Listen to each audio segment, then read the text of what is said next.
TSPSC నిర్వహిస్తున్నటువంటి group 1, group 2 మరియు ఇతర పోటీ పరీక్షలకు సన్నద్ధమవుతున్నటువంటి తెలంగాణ యువతకు టీసీఆర్ తరపున శుభాకాంక్షలు. ఈ సెషన్‌లో మనం గ్రూప్ 1 మెయిన్స్‌కి సంబంధించినటువంటి సిలబస్‌లో పేపర్ 4లో ఇండియన్ ఎకానమీ, తెలంగాణ ఎకానమీ మరియు మూడో సెక్షన్‌లో ఉన్నటువంటి పర్యావరణం. సో, ఈ పర్యావరణానికి సంబంధించినటువంటి సిలబస్‌ని మనము ఈరోజు పరిశీలిస్తున్నాం. ఈ పర్యావరణానికి సంబంధించినటువంటి ఉన్నటువంటి 5 టాపిక్స్‌లో కూడా మొదటి టాపిక్ అయినటువంటి ఈ పర్యావరణ వాదము, ఆ పర్యావరణ వాదానికి సంబంధించినటువంటి భావనలు, దాని యొక్క ఆవిర్భావము, అలాగే ఈ పర్యావరణం పరంగా ఉన్నటువంటి సమస్యలు, ఏ ఏ సమస్యలు ఉన్నాయి అంటే ప్రధానంగా కాలుష్యము అనేది మనం ఎదుర్కొంటున్న సమస్య, ఈ కాలుష్యం ఉన్నటువంటి రకాలు, ఈ కాలుష్యానికి గల కారణాలు, ఆ కాలుష్య నివారణకు ప్రభుత్వం తీసుకుంటున్నటువంటి చర్యలు, ఇందులో భాగంగానే అంతర్జాతీయంగా ఉన్నటువంటి ఈ ఒప్పందాలు కానివ్వచ్చు, సమ్మిట్స్ కావచ్చు, వాటికి సంబంధించిన అంశాలు భారతదేశానికి ఏ విధంగా అన్వయిస్తున్నాయి, ఈ అంశాలన్నింటినీ కూడా మనము ఈ మొదటి యూనిట్లో చర్చించాల్సి ఉంటుంది. ఇక్కడ క్వశ్చన్స్ అనేవి డైరెక్ట్గా రావడానికి అవకాశం ఎక్కువ. ఒకవేళ ఇండైరెక్ట్గా అంటే కనుక, అంటే కొంచెం తీవ్రత ఉన్నటువంటి ప్రశ్నలు కనుక మనం చూసినట్లయితే అవి సివిల్స్ మెయిన్స్లో వచ్చినటువంటి ప్రశ్నలు కనుక మనం ఒకసారి అబ్జర్వ్ చేసినట్లయితే కొంతవరకు దాని యొక్క ఎంత లోతు, దాని యొక్క డెప్త్ ఎంత అనే విషయం మనకి అవగతమవుతుంది. ఇక ఈ పర్యావరణ వాదానికి సంబంధించినటువంటి ఒక మౌలికమైనటువంటి ప్రశ్న, అంటే కోర్ క్వశ్చన్, అప్లికేషన్ కాకుండా సబ్జెక్టుకి సంబంధించినటువంటి ప్రశ్న కనుక అడగదలుచుకుంటే అసలు ఈ పర్యావరణవాదం భూమిక ఏమిటి, ఇది ఏ విధంగా అభివృద్ధి చెందినటువంటి దేశాల్లోనూ లేదా అభివృద్ధి చెందుతున్న దేశాల్లోనూ ఏ విధంగా ఇది ఆవిర్భవించడం జరిగింది, అసలు ఈ ఆవిర్భావానికి గల కారణాలు ఏమిటి, ఈ ఇట్లా ఉన్నటువంటి ఆవిర్భవించిన తర్వాత ఎటువంటి భావనలు దీనిలో వ్యక్తం కాబడ్డాయి, ఆ వ్యక్తమైనటువంటి భావనలు ఒక ఉద్యమంగా తయారు కావడానికి లేదా ప్రపంచవ్యాప్తంగా అనేక ఉద్యమాలుగా తయారు కావడానికి గల భూమిక ఏమిటి, ఇందులో పాల్గొన్న సంస్థలు ఎవరు, ఇందులో ప్రధానంగా చెప్పుకోదగిన వ్యక్తులు ఎవరు, ఇలాంటి అంశాలన్నింటినీ కూడా మనం ఈ ప్రశ్నలో చర్చించాల్సి ఉంటుంది.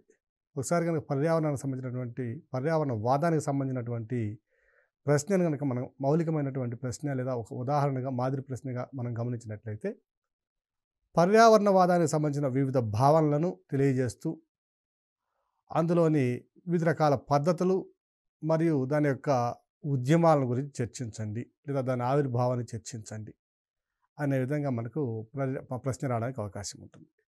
ఇక్కడ పర్యావరణవాదము అనే విధంగా మనం చూసినట్లయితే అసలు పర్యావరణవాదం అంటే ఏమిటి అనే విషయాన్ని కనుక మనం పరిశీలించినట్లయితే ఈ పర్యావరణవాదము అనేదాన్ని మనము ఒక రాజకీయ, సామాజిక, ఆర్థికపరమైనటువంటి ఉద్యమంగా మనం భావించవచ్చు.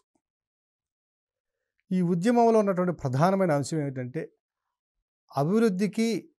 అభివృద్ధి ద్వారా జరుగుతున్న విధ్వంసానికి మధ్య ఉన్నటువంటి ఏదైతే ఉందో క్లాష్, ఏదైతే ఉందో ఆ క్లాష్ని, ఆ మధ్య ఉన్నటువంటి ఆ దశని మనం తొలగించి సుస్థిరాభివృద్ధిని సాధించే విధంగా మన యొక్క వనరుల వినియోగము అనేది మనం ఏర్పరచుకోవడం అనేది దీంట్లో ప్రధానమైన ఉద్దేశంగా మనం భావించవచ్చు. సో, ఇది ఒక నూతనంగా వచ్చినటువంటి ఒక దశ. ఎప్పుడు వచ్చిందంటే ఆర్థికాభివృద్ధి పేరుతో పారిశ్రామీకరణ, తద్వారా జరిగినటువంటి మైనింగు, అలాగే దాని ద్వారా జరిగినటువంటి సహజ వనరుల వినియోగము అనేది మనకి ఆధునిక యుగంలో 19వ శతాబ్దం నుంచి గణనీయంగా పెరిగినట్లుగా మనం గమనించవచ్చు. ఎప్పుడైతే ఆర్థికాభివృద్ధి పేరుతో మనము ఉన్నటువంటి సహజ వనరుల యొక్క వినియోగాన్ని ఒక ఆప్టిమమ్ యూటిలైజేషన్ లేకుండా, సంతులిత వినియోగం లేకుండా అసంతులనంగా, అంటే దాని యొక్క పరిధిని దాటి మనం ఎప్పుడైతే మనం వినియోగిస్తడం జరిగిందో ఫలితంగా పర్యావరణంలో ఉన్నటువంటి సున్నితమైనటువంటి సంబంధాలు కొంతమేర ప్రభావితం అవుతూ అవి నెమ్మదిగా ప్రభావితమైన భవిష్యత్తులో చాలా తీవ్రమైనటువంటి విధ్వంసానికి దారితీయగల భూమికని ఏర్పరచుకున్నట్లుగా మనకు అనేక పరిశోధనలు జరుగుతున్నాయి. సో, ఈ ఆర్థిక విధ్వంసం ఏదైతే ఉందో, పర్యావరణ విధ్వంసానికి సంబంధించినటువంటి ఆర్థిక అభివృద్ధి ఏదైతే ఉన్నదో అది కొంతమేర తగ్గుదల దశ లేదా సంతులితంగా అది ఆప్టిమమ్ యూటిలైజేషన్ కనుక ఉన్నట్లయితే ఇత్తడి సమస్య వచ్చేది కాదు. ఇది ఈ భావన గనక మనం పరిశీలించినట్లయితే ఈ పర్యావరణవాదంలో ఉన్నటువంటి ఈ భావనలు అనేవి ఏ విధంగా మనకి ఆవిర్భవించాయనే అంశాన్ని మనం పరిశీలించినట్లయితే 1970వ దశకం నుంచి లేదా 80వ దశకం మొదటి నుంచి అమెరికాలో దీనికి సంబంధించినటువంటి భావనలు మొట్టమొదటిసారిగా చర్చకు రావడం జరిగింది. సో ఈ అమెరికాలో వచ్చినటువంటి చర్చల్లో కనుక మనం పరిశీలించినట్లయితే మనము వీటిని 2 రకాలుగా వర్గీకరించుకోవచ్చు. ఒకటి ఆంథ్రోపోసెంట్రిక్ నేచరు లేదా హ్యూమన్ సెంటర్డ్ నేచర్, అంటే మానవ కేంద్రీకృత భావన, లేదా రెండవది కనుక చూసినట్లయితే బయోసెంట్రిక్ లేదా లైఫ్ సెంటర్డ్ అనగా జీవ కేంద్రీకృత భావన. సో ఈ భావనల యొక్క ఉద్దేశం ఏంటంటే ఆంథ్రోపోసెంట్రిక్ ఆర్ హ్యూమన్ సెంటర్డ్ అనే భావన కనుక మనం పరిశీలించినట్లయితే అనగా మానవ కేంద్రీకృత భావన అనేది పర్యావరణం జరిగినటువంటి నష్టం వల్ల భవిష్యత్తులో మానవుని యొక్క జీవన ప్రమాణాలపైన అతని యొక్క సుఖవంతమైనటువంటి జీవితం మీద ఏ విధమైనటువంటి ప్రభావితం చూపుతుంది. మానవుడు కానీ జీవులు కానీ ఇతర ఏవైనా కానివ్వండి భవిష్యత్తులో ఎటువంటి ప్రమాదాలను ఎదుర్కోబోతున్నారు. ఉదాహరణకి మనం నీటి వినియోగం తీసుకుందాం. భారతదేశంలో ఉన్నటువంటి నీటి వనరులు కనుక మనం పరిశీలించినట్లయితే 2020 నాటికి భారతదేశంలో ప్రధానమైనటువంటి 20 నగరాల్లో తీవ్రమైన నీటి కొరత ఎదుర్కోవడానికి అవకాశం ఉన్నట్లుగా మనం గమనిస్తున్నాం. అనేక నివేదికలు తెలుపుతున్నాయి. అలాగే 2030 నాటికి కనుక మనం పరిశీలించినట్లయితే భారతదేశంలో ఇప్పుడు ఉన్న నీటి వినియోగానికి రెట్టింపు వినియోగం ఉంటుంది అనే ఒక ఎస్టిమేషన్ కూడా వేయడం జరిగింది. ఇవన్నీ కూడా అంతర్జాతీయ సంస్థలు వేసినటువంటి ఈ ప్రతిపాదనలు లేదా ఎస్టిమేషన్స్ ఇవన్నీ కూడా. సో వీటి ప్రకారము 2030 నాటికి మనం నీటి వనరుల వినియోగాన్ని కనుక మన అవసరాలకు అనుగుణంగా కనుక మనం ఏర్పరచుకోకపోతే భవిష్యత్తులో ఇదొక సామాజికంగాను అలాగే ఆర్థికంగాను అనేక రకమైనటువంటి విపత్తులకి దారితీయడానికి అవకాశం ఉంది. అలాగే మనం నీటి వనరులు ఉన్నప్పటికీ కూడా వాటిని ఉపయోగించుకునే క్రమంలో పూర్తి స్థాయిలో వినియోగించుకోలేకపోవడానికి కారణం ఏంటంటే కాలుష్య కారకాలు. పారిశ్రామీకరణ కావచ్చు, లేదా వ్యవసాయ రంగం నుంచి వస్తున్నటువంటి వివిధ రకాలైనటువంటి ఉత్పన్నాలు కావచ్చు, అంటే మన ఉత్పాదకాలు ఏవైతే వాడుతున్నామో వాటి ద్వారా సంబంధించే ఉపద్రవాలు కావచ్చు. అంటే ఈ విధంగా మానవుని యొక్క ఉనికికి కూడా ప్రమాదం వచ్చే పరిస్థితి ఉందా, లేదా మానవుని యొక్క జీవన ప్రమాణాల మీద అతని యొక్క లైఫ్ స్టాండర్డ్స్ మీద ఎటువంటి ప్రభావితం చూపుతుంది, లేదా భవిష్యత్తులో కొన్ని జాతులు కానీ జీవులు కానీ అంతరించిపోవడానికి అవకాశం ఉందా అనేటువంటి ఒక స్టడీని తెలియజేసేదే, ఒక చర్చకు తావిచ్చేదే ఈ మానవ కేంద్రీకృత భావన అనేది. అలాగే రెండవది కనుక చూసినట్లయితే జీవ కేంద్రీకృత భావన. అంటే పర్యావరణం అనేది మనకి ఈ లివింగ్ ప్లానెట్ ఏదైతే ఉందో, భూమి ఉందో, నివసించగల గ్రహం ఏదైతే ఉందో, భూమి ఉందో, ఆ భూమిలో ఉన్నటువంటి నిర్జీవ సజీవ అంశాలకు మధ్య ఉన్నటువంటి సంబంధమే పర్యావరణం అనేది. ఉదాహరణకి నీళ్ళను కనుక మనం పరిశీలించినట్లయితే నేల అనేది క్రమక్షయం ద్వారా, శిలల యొక్క క్రమక్షయం ద్వారా ఏర్పడుతుంది. ఈ క్రమక్షయం ద్వారా ఏర్పడినటువంటి నేల యొక్క పై పొరలో అనేక సంపన్నమైనటువంటి మూలకాలు మనకి వృక్షాలు పెరగడానికి కావండి, లేదంటే ఇలా ఉన్నటువంటి కొంత బ్యాక్టీరియా వైరస్లు పెరగడానికి కానీ అవసరమైనటువంటి ఉత్పాదకాలన్నీ కూడా అందులో కేంద్రీకృతమై ఉంటాయి. సో ఈ నేల నుంచి పెరిగేటువంటి వృక్షాలు మరలా మనకి జంతువులకు కానీ ఆహారంగా ఉండొచ్చు, మనకి మొక్కలుగా మనకి ఆహారాన్ని అందించవచ్చు. సో ఈ విధంగా నేల నుంచి వచ్చే మొక్కలు మరలా నేల నుంచి పీల్చుకునే పోషకాలు, ఈ పోషకాలు పీల్చుకున్నప్పుడు ఆ మొక్క యొక్క ఫోటోసింథసిస్కి అవసరమైనటువంటి కిరణజన్య సమీకరణ సూర్యరశ్మి, అలాగే వాతావరణంలో ఉన్న కార్బన్ డైఆక్సైడ్, ఇవన్నీ కూడా జీవ నిర్జీవ అంశాల మధ్య ఉన్నటువంటి సంబంధాన్ని తెలియజేస్తుంది పర్యావరణం అనేది. సో ఈ జీవ నిర్జీవ అంశాల మధ్య ఉన్నటువంటి సంబంధంలో జీవులకు భవిష్యత్తులో ఎటువంటి ప్రమాదం ఉంది, జీవుల ద్వారా మనకి ఎటువంటి ప్రయోజనాలు పొందుతున్నాం, ఈ జీవుల యొక్క మనుగడకి ప్రశ్నార్థకం ఏమైనా ఉన్నదా అంటే జీవ కేంద్రీకృత భావన అనేది దీన్ని తెలియజేస్తుంది. అంటే ఇక్కడ ఉన్నటువంటి భావనల్లో 2 భావనలు, ఒకటి మానవ కేంద్రీకృతమైన భావన అయితే రెండవది బయోసెంట్రిక్ లేదా లైఫ్ సెంటర్డ్ కేంద్రీకృత భావన, అంటే జీవ కేంద్రీకృత భావన. సో ఈ భావనలు అనేవి కొన్నిసార్లు ఉపరితలంగా చాలా లైట్‌గా, సులభంగా అర్థమయ్యే విధంగా ఉండొచ్చు. అంటే షాలోగా ఉండొచ్చు. కొన్ని డీప్‌తో ఉన్నటువంటి డీప్ ఎకాలజీకి సంబంధించినటువంటి భావనలు కూడా ఉండొచ్చు. అంటే భవిష్యత్తులో ఇంకా దీన్ని సమగ్రంగా అధ్యయనం చేయాలి. అలాగే దీనిలో ఈ ఏదైనా ఒక అంశాన్ని గనుక తీసుకున్నట్లయితే, ఈ అంశం మీద ఎంతో స్టడీ చేయవలసిన అవసరం ఉన్నది అనే విధంగా ఉండే భావనలు కూడా కొన్ని ఉంటాయి. సో, ఈ ఆంథ్రోపోసెంట్రిక్, హ్యూమన్ సెంట్రిక్ లేదా బయోసెంట్రిక్ ఆర్ లైఫ్ సెంట్రిక్ ఈ భావనలనేవి కొన్ని సందర్భాల్లో సులభంగా అర్థమయ్యే విధంగా ఉంటే, మరికొన్ని సందర్భాల్లో చాలా క్లిష్టతరమైనటువంటి భావనలుగా మనం వీటిని గమనించవచ్చు. అంటే పూర్తి స్థాయిలో అధ్యయనం చేయడానికి ఎంతో శ్రమ చేయవలసి ఉంటుంది అనే విధంగా కూడా కొన్ని భావనలు ఉండవచ్చు. మనము ఈ పర్యావరణవాదాన్ని గనక చర్చించే విధానాన్ని గనక మనం పరిశీలించినట్లయితే, తత్వవేత్తలు దీన్ని 2 రకాలుగా వర్గీకరించడం జరిగింది. సాంప్రదాయకంగా ఉన్నటువంటి జియోగ్రాఫర్స్ ఎవరైతే ఉన్నారో, అంటే క్లాసికల్ జియోగ్రాఫర్స్ ఎవరైతే ఉన్నారో, వారి యొక్క అభిప్రాయాలు ఏ విధంగా ఉన్నాయి? అంటే సాంప్రదాయంగా ఇది భౌగోళిక శాస్త్రంలో భాగం కాబట్టి, సాంప్రదాయ పద్ధతులు ఆలోచించినప్పుడు, ఈ పర్యావరణం మీద మానవుల యొక్క ప్రభావం ఏ విధంగా ఉంది? భవిష్యత్తులో దీనికి జరగబోతున్నటువంటి సమస్యలేమిటి? అనేవి మానవుల యొక్క చర్యల గురించి తెలియజేస్తుంది ఇది మొదటిది. అంటే సాంప్రదాయ భౌగోళిక శాస్త్రవేత్తల అభిప్రాయం మరొకటైతే, రెండవ అభిప్రాయాన్ని కనుక మనం పరిశీలించినట్లయితే, పర్యావరణం యొక్క నిర్వహణ ఏ విధంగా ఉంది? పర్యావరణంపై సమాజం యొక్క బాధ్యత ఏ విధంగా ఉంది? సమాజంలో ఉన్నటువంటి ప్రజలు ఈ పర్యావరణాన్ని ఏ విధంగా వాడుకుంటున్నారు? ఏ విధంగా దీని ద్వారా లబ్ధి పొందుతున్నారు? ఈ పర్యావరణ నిర్వహణ అనేది సరైన పద్ధతిలో ఉన్నదా? లేదా? అనే విధంగా రెండవ భావన మనం చూసుకోవచ్చు. సో, పర్యావరణ నిర్వహణపై సమాజం యొక్క బాధ్యత అనేది ఈ విధంగా ఉన్నటువంటి భావనలో ఇది. సో, ఇది అడ్వాన్స్‌డ్ లేదా టెక్నోసెంట్రిక్ భావన అని మనం అనుకోవచ్చు. సో, ఈ విధమైనటువంటి భావనని పర్యావరణ నిర్వహణ అనే భావనని మొట్టమొదటిగా ప్రాపగేట్ చేసిన వారు రియోర్డాన్ అనే ఒక శాస్త్రవేత్త, ఒక తత్వవేత్త. ఈయన మొట్టమొదటిగా ఒక పాపులేషన్ బాంబ్ అనే ఒక పుస్తకాన్ని రచించడం ద్వారా తన భావాలని ప్రపంచానికి బహిర్గతం చేశాడు. సో, ఈ రియోర్డాన్ అనేటువంటి ఈ శాస్త్రవేత్త ఎవరైతే ఉన్నారో, ఈ రియోర్డాన్ అనే ఆయన పర్యావరణానికి సంబంధించినటువంటి భావనలను వ్యక్తపరిచిన వారిలో, బలీయంగా ప్రపంచానికి తెలియజేసిన వారిలో మొట్టమొదటి వారిగా మనం గమనించుకోవచ్చు. రియోర్డాన్ అని. సో, ఆయన పూర్తి పేరు చూసినట్లయితే రియోర్డాన్ పాల్ ఎర్లిక్. ఈయన రచించినటువంటి పుస్తకం ఏంటంటే పాపులేషన్ బాంబ్. ఈ పాపులేషన్ బాంబ్ అనేది మాల్తూజియన్ పాపులేషన్ థియరీ ఏవైతే ఉన్నదో ఆ థియరీకి అనుగుణంగా ఉంటుంది. మాల్తూజియన్ సిద్ధాంతం ప్రకారం ఏమిటంటే, జనాభాని స్థిరీకరించకపోతే భవిష్యత్తులో దీని యొక్క ప్రభావం చాలా గణనీయంగా విధ్వంసాలకు దారితీసే విధంగా ఉంటుంది అని ఆయన అభిప్రాయం.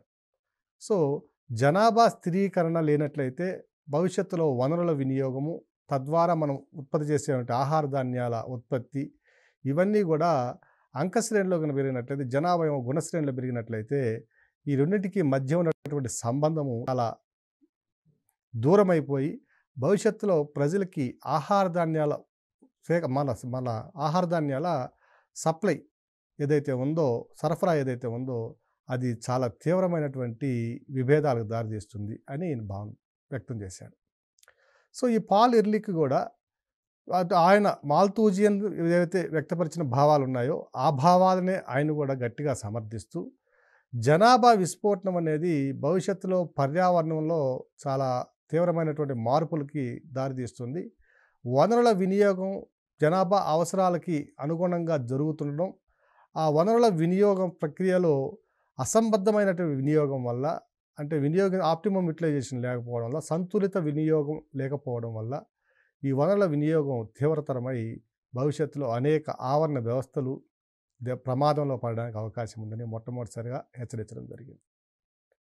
సో, రియోర్డాన్ పాల్ ఎర్లిక్ అనే ఆయన భావనలు ప్రపంచవ్యాప్తంగా చాలా తీవ్రమైనటువంటి చర్చకి దారితీయడం జరిగింది.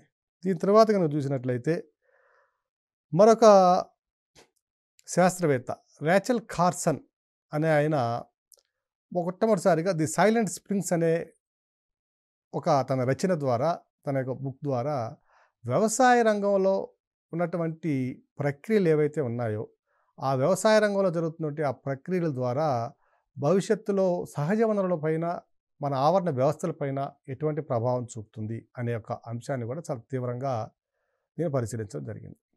సో, ఈయన భావనల ప్రకారము ఈయన 'సైలెంట్ స్ప్రింగ్స్' అనే ఒక బుక్‌లో రాసినటువంటి ఆయన తన పుస్తకంలో వివరించినటువంటి భావనల ప్రకారం, మనం వ్యవసాయం మీద ఏవైతే వాడుతున్నామో చీడపీడల నివారణకి ఇన్సెక్టిసైడ్స్, పెస్టిసైడ్స్, ఫంగిసైడ్స్ ఇవన్నీ ఏవైతే మనం వాడుతున్నామో, వీటి ద్వారా జలవనరుల కాలుష్యము, అలాగే వాయు కాలుష్యము అనేవి గణనీయంగా పెరిగి, దీంతో పాటుగా భూ కాలుష్యం కూడా పెరిగి, భవిష్యత్తులో మనం చాలా జీవులను మిస్ అయిపోయేటట్టుగా, అంటే మనం చూడలేని విధంగా, అంతరించిపోయే విధంగా ప్రక్రియ తయారవుతుంది అనే విధమైనటువంటి భావనను ఆయన తెలియజేయడం జరిగింది. సో, ఈ పర్యావరణవాద విస్తరణ అనేది ఒక 2 ప్రముఖమైన ప్రక్రియల ద్వారా విస్తరించింది. ఆ ప్రక్రియల్లో మొదటిది ఏమిటంటే, రాచెల్ కార్సన్ యొక్క 'ది సైలెంట్ స్ప్రింగ్' అనే ఒక పుస్తకం అయితే, ఈ సైలెంట్ స్ప్రింగ్ అనేది వ్యవసాయ రంగం మీద, దాని ద్వారా వచ్చినటువంటి అభివృద్ధి ద్వారా జరిగే విధ్వంసానికి ఏ విధంగా కారణమవుతుందనే విషయాన్ని చూచాయిగా తెలియజేయడం జరిగింది.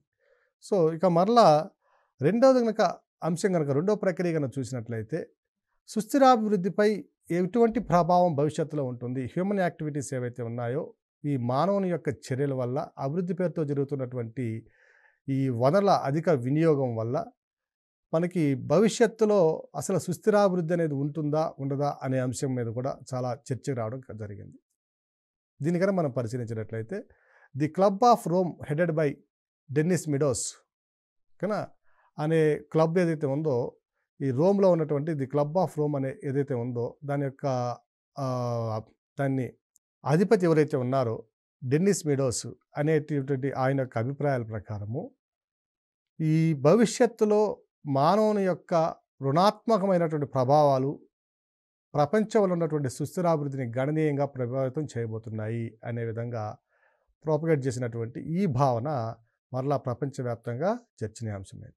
సో, వీటిని కనుక చూసినట్లయితే, మొట్టమొదట రాచెల్ కార్సన్ యొక్క 'సైలెంట్ స్ప్రింగ్స్', రెండవది 'ది క్లబ్ ఆఫ్ రోమ్' ఉన్నటువంటి అధిపతి అయినటువంటి డెన్నిస్ మిడోస్ అనే ఆయన ప్రజల్ని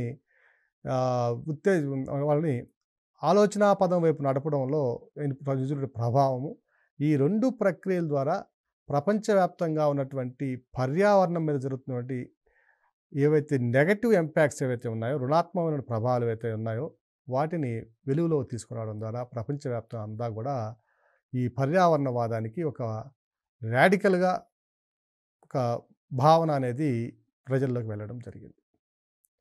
సో, ఈ భౌగోళిక శాస్త్రంలో ఉన్నటువంటి ఈ భావనలు ఒక రాడికల్ ఎలిమెంట్గా, అంటే చాలా తీవ్రమైనటువంటి భావాలు కలిగినటువంటి, భవిష్యత్తులో ప్రమాదకరమైనటువంటి భావాలు కలిగినటువంటి ఆ భావనని ఈ విధంగా ప్రజల్లోకి తీసుకెళ్లడంలో ఈ 2 సంస్థలు, ఇది మన 'సైలెంట్ స్ప్రింగ్స్' బుక్ కానివ్వండి, లేదా 'క్లబ్ ఆఫ్ రోమ్' కానివ్వండి, సఫలీకృతమయ్యాయి అని చెప్పడంలో ఎటువంటి సందేహమూ లేదు. పర్యావరణంలో ఉన్నటువంటి పద్ధతులు, అంటే ఆ పర్యావరణాన్ని అభివృద్ధి చేసుకోవడానికి మనం ఆలోచించేటటువంటి గుణాత్మకమైన మార్పులు ఏవైతే ఉన్నాయో, ఈ గుణాత్మక ప్రక్రియలని మనం 2 రకాలుగా వర్గీకరించుకోవచ్చు. ఒకటి ఎకోసెంట్రిజం, రెండవది టెక్నోసెంట్రిజం. ఎకోసెంట్రిజం అంటే ఆవరణ కేంద్రీకృతం అయినటువంటి వ్యవస్థ. ఏదైనా ఒక ఆవరణాన్ని తీసుకున్నట్లయితే, ఆ ఆవరణాన్ని కేంద్రంగా చేసుకుని, ఆ ఆవరణ వ్యవస్థకు ఉన్నటువంటి సంబంధాలు ఏమిటి, ఏ ఆవరణ వ్యవస్థలతో అది సంబంధాలు కలిగి ఉంది, ఆ ఆవరణ వ్యవస్థలో ఉన్నటువంటి వనరులు ఏమిటి, జీవం ఏమిటి, నిర్జీవం ఏమిటి, వీటిలో ఉన్నటువంటి మౌలికమైనటువంటి సంబంధం ఏముంది, ఈ సంబంధానికి వస్తున్నటువంటి విఘాతం ఏముంది. సో, ఉదాహరణకి ఒక జీవావరణ వ్యవస్థ తీసుకుంటే, ఒక కొలను ఉంటే, ఆ కొలంలో ఒక కప్ప, దాంట్లో ఉన్నటువంటి చిన్న చిన్న పాములు కానివ్వండి, లేదా చిన్న చిన్న జీవులు కానివ్వండి, మన వానపాములు కానీ, ఇలా ఇవి ఉంటాయి.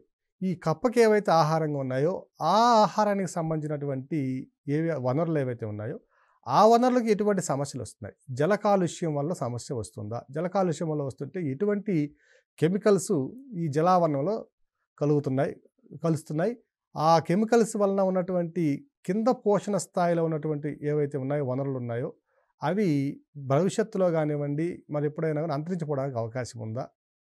సో, ఈ వనరులు గనక మనకు దెబ్బతిన్నట్లయితే ఈ కప్ప, ఆ కప్ప మీద ఆధారపడినటువంటి పాము, ఆ పాము మీద ఆధారపడినటువంటి పక్షి. సో, ఈ విధంగా ఈ చైన్‌లో ఏవైతే ఉన్నాయో పోషణ స్థాయిల మధ్య ఏదైతే సంబంధం ఉందో, ఆ సంబంధాన్ని మనం స్టడీ జేయాలి. సో, ఆ సంబంధాలను మనం అధ్యయనం చేయడం ద్వారా, ఆ సంబంధానికి విఘాతం కలిగించేటటువంటి అంశాలు ఏవైతే ఉన్నాయో, ఆ అంశాల్ని మనం నిర్మూలించడము, లేదా వాటికి ప్రత్యామ్నాయ పద్ధతులను మనం వెతుక్కోవడం ద్వారా, సో, ఆ ఆవరణ వ్యవస్థని మనం కాపాడుకోవచ్చు. అంటే ఒక ఆవరణ వ్యవస్థ, దానిలో ఉన్నటువంటి వనరులు, దాంట్లో ఉన్నటువంటి సంబంధాలు, ఆ సంబంధాల అధ్యయనం, ఈ విధంగా ఒక ఆవరణ వ్యవస్థ మీద మనం కేంద్రీకృతం చేస్తున్నాం కాబట్టి దీన్ని ఎకోసెంట్రిజం అని మనం అనుకోవచ్చు. సో, ఈ ఎకోసెంట్రిజం ద్వారా మనం ఆవరణ వ్యవస్థను బలోపేతం చేసినట్లయితే, వివిధ ఆవరణ వ్యవస్థల మధ్య ఉన్నటువంటి బంధాలను చెడదీయకుండా, వేరు చేయకుండా, వాటి మధ్య ఉన్నటువంటి కొనసాగుతున్న బంధాలని అలాగే మనం కొనసాగించినట్లయితే, సజావుగా ఉన్నట్లయితే, తద్వారా మనము సుస్థిరాభివృద్ధిని సాధించడానికి అవకాశం ఉన్నది అనే ఒక భావన ద్వారా ఈ పర్యావరణాన్ని మనం అధ్యయనం చేస్తున్నాం. సో, పర్యావరణ అధ్యయనం ఉన్నటువంటి మొదటి పద్ధతుల్లో ఒకటి కనుక చూసినట్లయితే ఎకోసెంట్రిజం అనేది ఒక ఆవరణ వ్యవస్థని మనం ఆధారంగా చేసుకొని దానికి ఉన్నటువంటి సంబంధాలను అధ్యయనం చేసి దాని ద్వారా దాని చుట్టూ ఉన్నటువంటి పర్యావరణాలన్నిటిని కూడా కాపాడడం. ఇక రెండవది కనుక చూసినట్లయితే ఇది టెక్నోసెంట్రిజం. అంటే సాంకేతికత కేంద్రంగా ఉన్నటువంటి ఒక పద్ధతి. సాంకేతికత ద్వారా మనం ఉన్నటువంటి వనరులని వినియోగించుకుంటూ, ఆ సాంకేతికత ద్వారా మనము ఆవరణ వ్యవస్థని కాపాడడం. ఉదాహరణకి వాహనాలున్నాయండి. ఈ వాహనాలు విడుదల చేసేటటువంటి ఉద్గారాలు ఏవైతే ఉన్నాయో, ఆ ఉద్గారాల్ని మనము మంచి అభిలషణీయ పద్ధతుల్లో మనం గనక వినియోగించుకోవడం, అలాగే ఆధునిక టెక్నాలజీ ద్వారా కాలుష్య కారకాలు విడుదల కాకుండా కేవలం మనం యాంత్రిక శక్తికి అవసరమైన ఉష్ణ శక్తిని మాత్రమే విడుదల చేసే విధంగా మనం ఆ వనరులను వినియోగించుకున్నట్లయితే తప్పనిసరిగా మనం వాయు ప్రమాణాలను కాపాడుకోవచ్చు. వాయువుల యొక్క కాలుష్యాన్ని కూడా మనం నివారించవచ్చు. ఉదాహరణకి యూరో స్టాండర్డ్స్ ఉన్నాయి. అలాగే భారత స్టేజ్ 4 ఉంది. భారత స్టేజ్ 5 ఉన్నాయి. సో, ఈ విధమైనటువంటి ప్రమాణాలను ఏదైతే మనం పాటిస్తూ ఆ ఆధునిక టెక్నాలజీని అందిపుచ్చుకొని వాటి ద్వారా మనం వనరులు గనక వినియోగించుకున్నట్లయితే మనం పర్యావరణాన్ని కాపాడడానికి లేదా పర్యావరణ విధ్వంసం కాకుండా ఉండడానికి అవకాశం ఉన్నది అని మనం భావించాలి.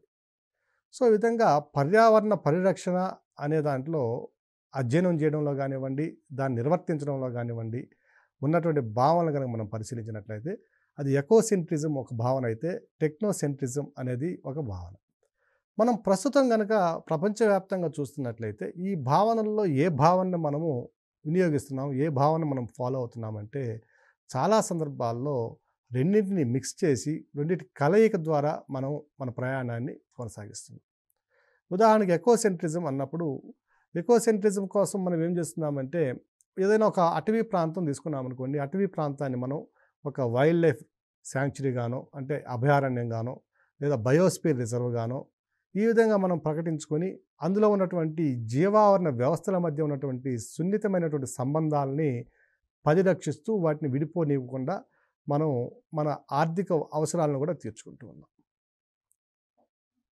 అదేవిధంగా అదే వైల్డ్ లైఫ్ శాంక్చురీలో, అభయారణ్యంలో గనక మనం పరిశీలించినట్లయితే, ఏదేని ప్రాంతంలో గనక అటవీ నిర్మూలన జరిగి, ఆ అటవీ నిర్మూలన ద్వారా ఏదైనా వ్యవస్థ గనక ఆవరణ వ్యవస్థలో ఉన్నటువంటి ఉప ఆవరణ వ్యవస్థలు కానివ్వండి, దానిలో జీవులకి నిర్జీవులకి మధ్య ఉన్నటువంటి సంబంధం కానివ్వండి తెగిపోతున్నప్పుడు, లేదా ఉప ఆవరణ వ్యవస్థలు దెబ్బతింటున్నప్పుడు మనము ఆ ప్రాంతంలో అటవీకరణ ప్రక్రియ ద్వారా మనము ఆ అటవీ వనరులను పెంచడము, తద్వారా జీవ వైవిధ్యాన్ని కాపాడడము, తద్వారా నిర్జీవ అంశాలైనటువంటి పర్యావరణంలో భూమి క్రమక్షయము, ఓకేనా, వాటిని తగ్గించడము. అదేవిధంగా ఆ అడవులను మనం పెంచడం ద్వారా మనం ఏం చేస్తున్నామంటే పర్యావరణంలో ఉన్నటువంటి లేదా వాయువుల్లో ఉన్నటువంటి మన ఆ వాతావరణంలో ఉన్నటువంటి ఈ కాలుష్య కారకాలు ఏవైతే ఉన్నాయో వాటిని మనము నియంత్రించడం చేస్తున్నాం. అంటే ఇక్కడ మనము మన టెక్నాలజీని ఉపయోగించుకొని లేదా మన శాస్త్రీయ దృక్పథాన్ని ఉపయోగించుకొని ఆ అటవీ ప్రాంతంలో ఉన్నటువంటి వనరులని రీప్లెనిష్ చేస్తున్నాం. మరలా వాటిని తిరిగి పునరుద్ధరించబడేలా మనం చేస్తున్నాం. సో, భారతదేశంలో కానివ్వండి, ప్రపంచవ్యాప్తంగా కానివ్వండి, ఇప్పుడు ఏ పద్ధతిలో మనం పర్యావరణ పరిరక్షణ లేదా అది యొక్క అధ్యయనం అనేది చూస్తున్నట్లయితే ఈ ఎకోసెంట్రిజము మరియు టెక్నోసెంట్రిజము, అంటే జీవ కేంద్రీకృతము, అలాగే టెక్నాలజీ కేంద్రీకృతము. కదా! సో, ఈ 2 పద్ధతులను ఉపయోగించి మనము పర్యావరణ పరిరక్షణ లేదా పర్యావరణ అధ్యయనం అనేది మనం చేస్తున్నామని గమనించాలి. ఇక పర్యావరణ ఉద్యమాలు గనక పరిశీలించినట్లయితే మనకి పర్యావరణానికి జరుగుతున్నటువంటి నష్టాన్ని నివారించడానికి, పర్యావరణంలో ఉన్నటువంటి వివిధ రకాలైనటువంటి వ్యవస్థల మధ్య ఉన్నటువంటి బాంధవ్యాలు గాని, సున్నితమైన సంబంధాలను గాని పరిరక్షిస్తూ సుస్థిరాభివృద్ధి వైపు మనం పయనించాలి అంటే ఎటువంటి చర్యలు తీసుకోవాలి? పర్యావరణానికి సంబంధించినటువంటి ఈ భావనలు ఎప్పుడైతే ప్రపంచవ్యాప్తంగా వెలుగులోకి వచ్చాయో, మానవుని యొక్క అభివృద్ధి అనే పేరుతో భూగోళం మీద జరుగుతున్నటువంటి ఆవరణ వ్యవస్థల యొక్క విధ్వంసము, తద్వారా భవిష్యత్తులో మానవాళికి గానివ్వండి, లేదా జీవ మనుగడకు గానివ్వండి, వచ్చేటువంటి సమస్యల్ని దృష్టిలో ఉంచుకొని క్రమంగా అనేక ప్రాంతాల్లో అనేక ఉద్యమాలు అలాగే అనేక సెమినార్లు, పర్యావరణం మీద అవగాహన పెంచే కార్యక్రమాలు అనేవి రూపుదిద్దుకున్నాయి. ఈ విధంగా చూసినట్లయితే మొట్టమొదటగా చెప్పుకోవాల్సినటువంటి ఒక పర్యావరణ ఉద్యమం అనేది కనుక మనం చెప్పుకోగలిగినట్లయితే ది వాల్యూస్ పార్టీ అనే ఒక సంస్థ, న్యూజిలాండ్లో ఉన్నటువంటి ఈ సంస్థ మొట్టమొదటిసారిగా పర్యావరణం యొక్క అభివృద్ధి కోసం అంతర్జాతీయ దృష్టిని ఆకర్షించడంలో సఫలీకృతమైందని చెప్పవచ్చు. ఇక రెండవ ప్రధానమైనటువంటి ఉద్యమాన్ని కనుక మనం పరిశీలించినట్లయితే ఇది ఆస్ట్రేలియాకు తూర్పు తీరాన ఉన్నటువంటి టాస్మానియా ఐలాండ్లో సంభవించినటువంటి ఉద్యమం. సో, ఈ యునైటెడ్ టాస్మానియా గ్రూప్ అనే ఒక గ్రూపు, ఒక సంస్థ ఏర్పడి, ఆ సంస్థ ఆ ప్రాంతంలో జరుగుతున్నటువంటి సముద్ర జలాల్లో వస్తున్నటువంటి మార్పులను పరిశీలించి, తద్వారా ఆయా ప్రాంతాల్లో జలావరణ వ్యవస్థల్లో ఉన్నటువంటి జీవ వైవిధ్యంలో జరుగుతున్నటువంటి మార్పుల మీద, సో దీనికి కారణమైన అంశాలను వివరంగా విశదీకరిస్తూ, ఇటువంటి మార్పుల్ని మనం గనక ఎదుర్కోనట్లయితే, నిలువరించలేకపోయినట్లయితే భవిష్యత్తులో ఈ ప్రాంతంలో ఉన్నటువంటి పర్యావరణంలో ఉన్న సున్నితత్వం దెబ్బతిని, సో ఆవరణ వ్యవస్థల మధ్య ఉన్నటువంటి లింక్ ఏదైతే ఉందో అది తెగిపోయి భవిష్యత్తులో తీవ్రమైనటువంటి పరిణామాలు ఎదుర్కోవాల్సి వస్తుంది అనే విధంగా ఈ యునైటెడ్ టాస్మానియా గ్రూప్ అనే సంస్థ కూడా ఆ టాస్మానియా ప్రాంతంలో పర్యావరణానికి సంబంధించిన ఉద్యమాలను నిర్వహించడంలో సఫలమైందని చెప్పుకోవాలి. సో వీటి తర్వాత మరి కొన్ని సంస్థలను కనుక మనం పరిశీలించినట్లయితే గ్రీన్ పీసు, అలాగే వరల్డ్ వైల్డ్ లైఫ్ ఫండ్, ప్రపంచ వన్యమృగ నిధి, సో ఇలాంటి గ్రీన్ సంస్థలు కూడా మనకి ఈ ప్రాంతంలో ఈ సందర్భాల్లో ఏర్పడినటువంటి సంస్థలుగా మనం భావించవచ్చు. So green peas, world wild life fund, అలాగే ఈఐఏ ఇలాంటి సంస్థలు కూడా ప్రపంచవ్యాప్తంగా పర్యావరణానికి సంబంధించినటువంటి మౌలికమైన భావాలని, వాటి యొక్క ప్రత్యేకతని వివరిస్తూ వాటిని కాపాడుకోవడం ఉన్నటువంటి ఆవశ్యకతను కూడా నొక్కి చెప్పడంలో ఈ సంస్థలన్నీ కూడా క్రమంగా ప్రపంచవ్యాప్తంగా విస్తరించడం మొదలుపెట్టాయి.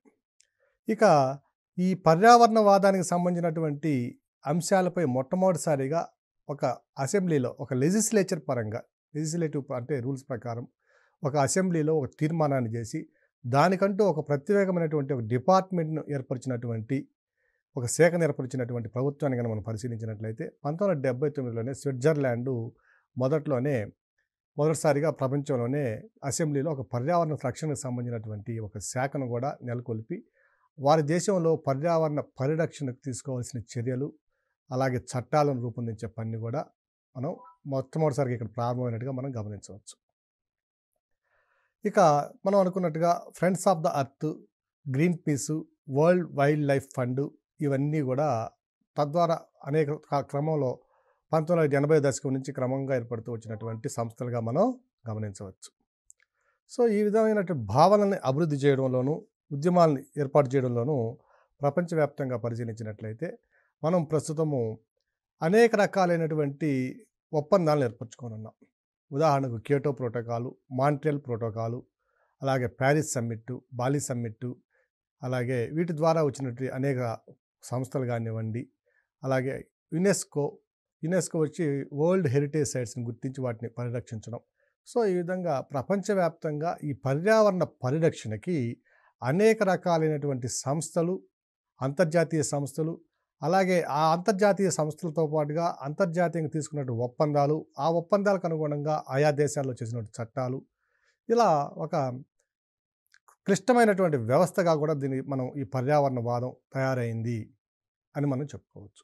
సో 1970 ఆ ప్రాంతంలో ప్రారంభమైనటువంటి ఒక చిన్న భావన అనేది ఏదైతే ఉందో, ఆ భావన క్రమంగా పెరుగుతూ అనతి కాలంలోనే, చాలా కొద్ది కాలంలోనే ఇది ప్రపంచవ్యాప్తంగా ఉన్నటువంటి అనేక దేశాల్లో ఆయా దేశాలు చట్టాలు చేయడం, ఆ చట్టాలకు అనుగుణంగా ఆ చట్టబద్ధమైన సంస్థలు ఏర్పాటు చేసుకోవడం, అంతర్జాతీయ ఒప్పందాలు లేదా అంతర్జాతీయంగా తీసుకున్న నియమ నిబంధనలకు అనుగుణంగా ఆయా దేశాల్లో ఆ చట్టాలు అనుసరించేటువంటి ఒక వ్యవస్థను ఏర్పాటు చేసుకోవడం, తద్వారా జలవనరులు, వాయు కాలుష్యము ఇలాంటివన్నీ తగ్గించుకోవడం, జలవనరులను కాపాడుకోవడం, పర్యావరణంలో ఉన్నటువంటి వివిధ ఆవరణ వ్యవస్థల మధ్య ఉన్న సంబంధాన్ని మెరుగుపరచడం కోసం అనేక విధమైన నేషనల్ పార్కు, వైల్డ్ లైఫ్ శాంక్చురీసు, అలాగే రిజర్వ్ ఫారెస్ట్లు ఈ విధంగా ఏర్పరచుకోవడం.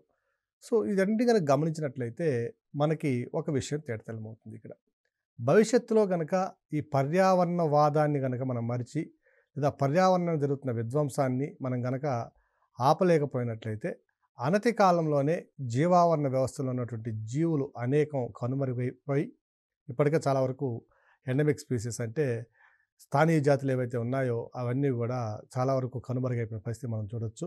సో భవిష్యత్తులో కనుక ఈ పర్యావరణంలో ఉన్నటువంటి వివిధ వ్యవస్థల మధ్య సున్నితమైన సంబంధాలను కాపాడుకోలేకపోయినట్లయితే, భవిష్యత్తులో మనం మానవుని యొక్క మనుగడ కూడా ప్రశ్నార్థకమయ్యే విధంగా ఉన్నట్లు మనం గమనించవచ్చు.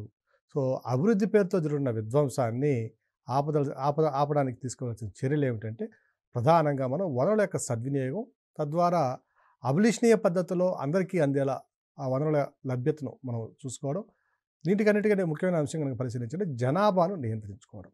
సో ఇవన్నీ కూడా భవిష్యత్తులో మనం నిర్వహించవలసినటువంటి సంబంధాలు.